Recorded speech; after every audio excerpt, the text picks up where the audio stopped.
Ini kembali lagi ke beberapa pertanyaan.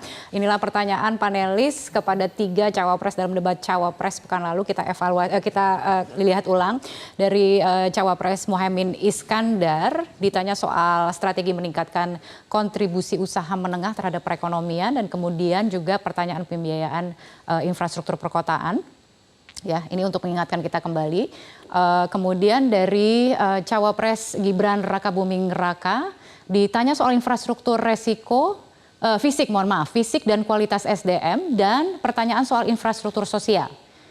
Lalu yang berikutnya ini dari cawapres Mahfud MD ditanya strategi digitalisasi bagi UMKM yang tak merugikan dan pertanyaan optimalisasi perjanjian perdagangan untuk mendorong ekspor. Itu adalah pertanyaan-pertanyaan yang khusus dirumus oleh tim panelis yang sudah ditunjuk oleh KPU yang kemudian juga diundi dan kemudian ditanyakan kepada cawapres. Menurut Anda menjawab tidak dari pertanyaan-pertanyaan yang ada dalam bayangan tim panelis kemudian melihat dari jawabannya? Ya ada yang misalnya untuk infrastruktur ya seharusnya paham bahwa situasi keterbatasan anggaran itu yang kemudian harus memilih. Kita berharap memang ada prioritas tahapan-tahapan bisa memilih antara infrastruktur baru SDM dan sebagainya. Tapi kemudian larinya ke IKN begitu ya, artinya bahwa memang non APBN gitu ya. Memang secara logik bisa aja lari ke situ, tapi pertanyaan utamanya tidak dijawab begitu ya. Meskipun mungkin ya ketika menjadi isu kompleks ya IKN ya sebagian bisa dijawab dengan bahwa sumber pendanaan kita tidak melulu dari APBN begitu. Saya kira itu. Kemudian kaitannya dengan bagaimana meningkatkan UMKM ya.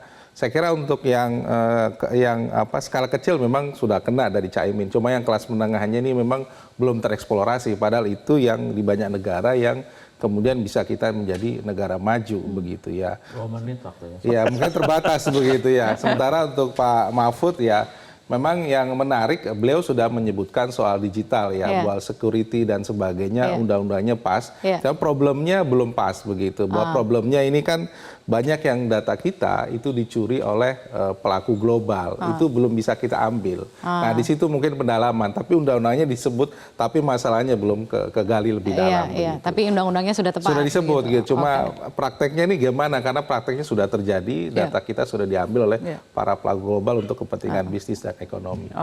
Ada juga soal infrastruktur sosial. Ya, infrastruktur sosial sebenarnya pada awalnya kami senang begitu bahas bahwa sanitasi dan sebagainya prioritas, tapi larinya ke stunting. Nah ini sudah jauh begitu ya. Jauh. Padahal awalnya sudah mengarah ke situ, tapi agak melebar pas akhirnya. Ini yang kemudian menjadi blunder di terakhirnya.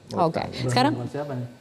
Ya blunder bagi kami memahami bahwa ini lewat dari apa yang kita maksudkan. Apa yang ada dalam benak panelis begitu yang seharusnya jawabannya seperti apa. Kemudian tadi soal optimalisasi perjanjian perdagangan untuk mendorong ekspor. Ya bayangan kita memang pertanyaan ini ingin melihat ya banyak perjanjian ekspor yang justru mempercepat ya laju impor ketimbang pertumbuhan ekspor di banyak. Mulai ASEAN Plus, China, Jepang dan sebagainya termasuk RCEP yang belum lama kita tanda tangani gitu. Yang harusnya kita tunda dulu. India menolak begitu. Nah, kita terlalu cepat untuk meratifikasi tanpa ditanya kesiapan industri kita begitu ya.